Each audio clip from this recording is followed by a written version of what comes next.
Okay, so imagine for a second that the education system wasn't actually designed to educate, but rather to condition. I know, it sounds wild, but that is the massive, highly controversial claim at the very heart of our explainer today. We're going to objectively walk through a chronological paper trail assembled by Charlotte Thompson Iserbyt. Her main thesis? Well, she argues that through deliberate psychological methodologies and sweeping policy changes, independent thinkers are being slowly molded into compliant robots for a global workforce. It is an absolutely fascinating historical investigation, and we're going to stick strictly to the paper trail using the source material itself. Let's dive right into the roadmap for this explainer. We'll be covering the whistleblower's core thesis, the psychological shift, funding a new order, the troubling 30s, and finally, the ultimate global goal. Section 1, the whistleblower's core thesis.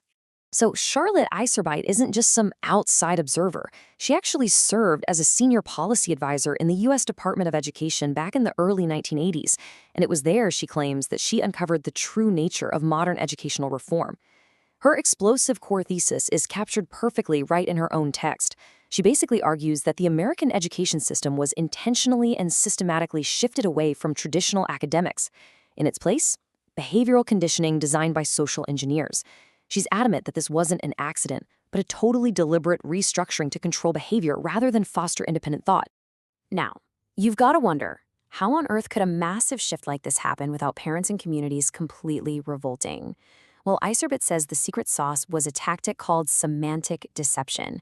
This is basically redefining commonly used terms so the public agrees to really controversial programs without ever realizing their true intent.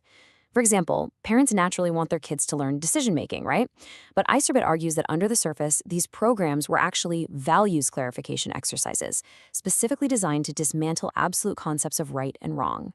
By just slapping the word education onto controversial behavioral programs, change agents could sneak them into classrooms right under the noses of well-meaning parents. Moving on to Section 2, the psychological shift. The author's timeline presents a really stark philosophical fork in the road. On one hand, you have the traditional classical definition of education, that old Aristotelian idea of drawing out a person's innate talents by teaching them languages, logic, history, and scientific reasoning. But on the flip side, we see this new, rather dehumanizing definition introduced by experimental psychology. Under this model, learning is reduced to merely modifying neural pathways.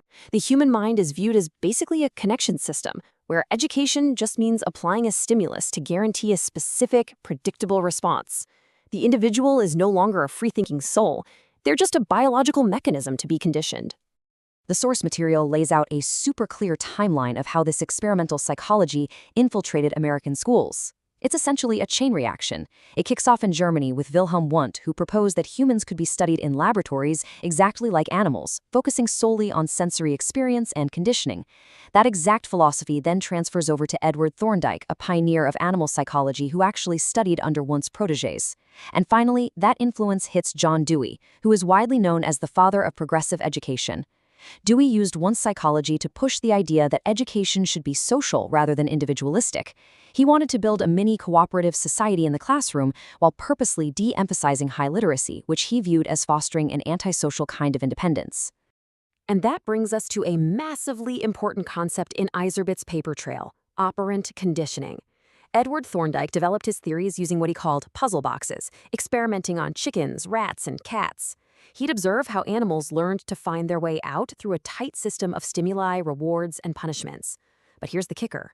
Thorndike didn't stop with animals. Astoundingly, he applied those exact same behavioral conditioning techniques directly to human classrooms. Iserbyt argues that this operant conditioning, producing predictable behaviors through rewards, is still heavily used today in programs like mastery learning and direct instruction. What's literally jaw-dropping here is how out in the open this was. Listen to Thorndike's own words from 1906. He flat out says the aim of the teacher is to produce desirable and prevent undesirable changes in human beings, not to inspire, not to impart wisdom, but to control stimuli to guarantee a behavioral outcome. For Iserbyt, his words perfectly illustrate her claim that the fundamental purpose of the classroom was hijacked, transitioning completely from intellectual development over to behavioral control. Section 3. Funding a new order. Now, experimental theories sitting in university laboratories don't just magically transform tens of thousands of local schools across a huge country, right? That takes a staggering amount of wealth and influence. Iserbyt's timeline points straight to powerful, tax-exempt foundations that bankrolled this new educational order in the early 20th century. Specifically, she highlights the General Education Board endowed by John D. Rockefeller in 1902 and the Carnegie Foundation established in 1905. According to the documents, Rockefeller's foundation heavily focused on restructuring national education, while Carnegie took charge of international education. Together, they poured money into the Progressive Education Association. Iserbyt's research claims these incredibly wealthy organizations deliberately funded the demise of traditional academics just to pave the way for a collectivist, globalist system. If you're wondering what the actual intent of all that massive funding was, Iserbyt points to a 1913 publication from Frederick T. Gates, the director of charity for the Rockefeller Foundation. Gates wrote, "We shall not try to make these people or any of their children into philosophers or men of learning." He talks about the population yielding with perfect docility to their molding hand. Iserbyt presents this as her absolute smoking gun, arguing it proves a totally deliberate intent from the highest levels of educational funding to restrict intellectual growth and maintain a manageable, totally obedient lower class.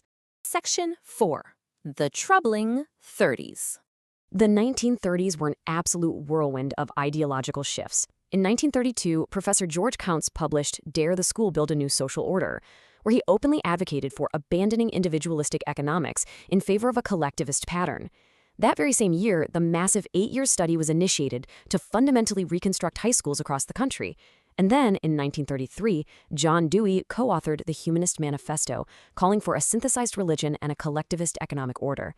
Iserbyt argues that during this pivotal decade, the entire goal of American education was completely and overtly redefined, away from individualism and straight towards socialism and collectivism. A huge cornerstone of this era was the 8-year study. Funded by both Carnegie and Rockefeller, it involved 30 schools and explicitly sought to bypass traditional college admissions standards. The study pushed a newer concept of learning, basically assuming that traditional academic subjects were way less important than the whole person and their physical and emotional reactions. Iserbyt's documents show this study essentially replaced rigorous academic subjects with experimental socialization.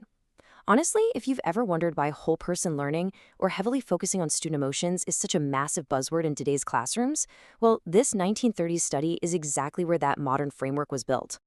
And that brings us to Section 5, the ultimate global goal. So, to actually get these radical reforms passed, Iserbyt argues that change agents utilize a psychological tool called gradualism. It's basically the old, kind of grim analogy of the frog in the boiling water. If you throw a frog into boiling water, it jumps right out. But if you put it in cold water and just slowly turn up the heat, it just sits there, completely oblivious until it's way too late.